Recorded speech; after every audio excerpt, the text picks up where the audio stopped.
But we're going to talk about storyboards today. Storyboard is something I've been doing for the past 5 years now in TV, in games, and it's something that I really, really strongly believe that it's a true vocation. It's something you really, really want to do all your life, and it's something you're programmed to do from an early age.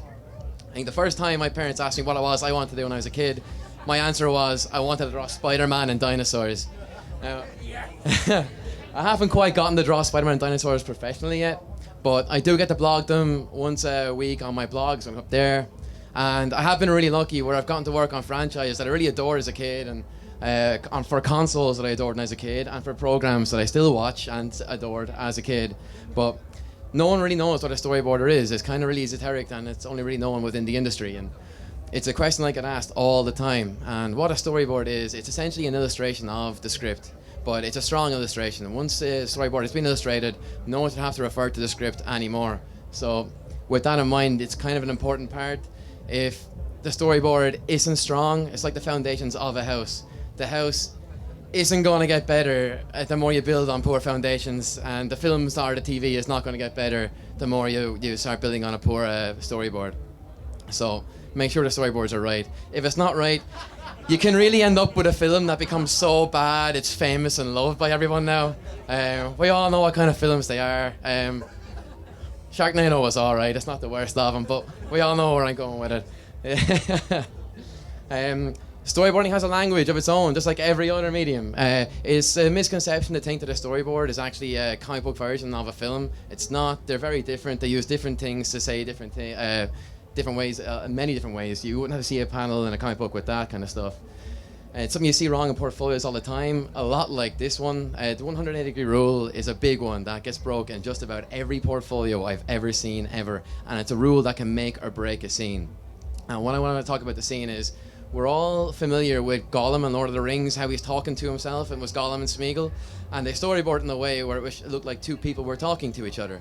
That's a great use of the 180-degree rule. The camera stayed left and right. As soon as the camera goes behind and breaks that axis, and Gollum and Smeagol have flipped, well, you don't really know what the hell is going on. The illusion is broken, and as soon as you've broken the illusion, people are subliminally brought out of the story, even for 2 seconds. But as soon as that happens, like a magician, you've lost the audience, and you don't want to lose the audience. You're here to board the story and keep them in the story. So, with that in mind, storyboards aren't just for the audience, they're also for the production crew. You have to tell animators what poses to hit, and you have to tell one of the boys in the studios here, you have to tell the BG artist what backgrounds are supposed to look like. So you have to indicate as well as illustrate, which is very different to a comic. This is how you illustrate it. You put in your camera moves. I really promote that when you start storyboarding, you draw very economically and you get as much information as you can down on the page with as little line as possible. And when you start doing that, you develop a really strong draftsman skill. It's a sign of a really strong draftsman. So draw all the time, learn from the masters, go to life drawing classes.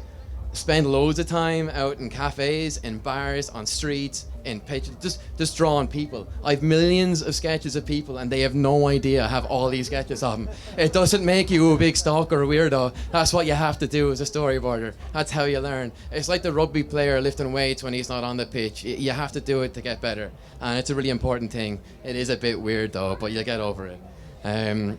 But the more you do it, you find yourself being really far more fluent with your style and approach, and the more fluent you are, the easier it is to go work with different kinds of directors and tell different kinds of stories. You wouldn't see Tim Burton working on something for CBeebies, it'd freak all the kids out. So it's important that you're a bit fluent. Also, if you wanna work your way up the ladder, there's worse places to start in storyboarding. You will work really close with a director. You'll get to see why he calls the shots, why he doesn't call other shots, more importantly. And if that's what you want to do, you'll get to see why exactly. It's really important that you're a good and easy guy to work with.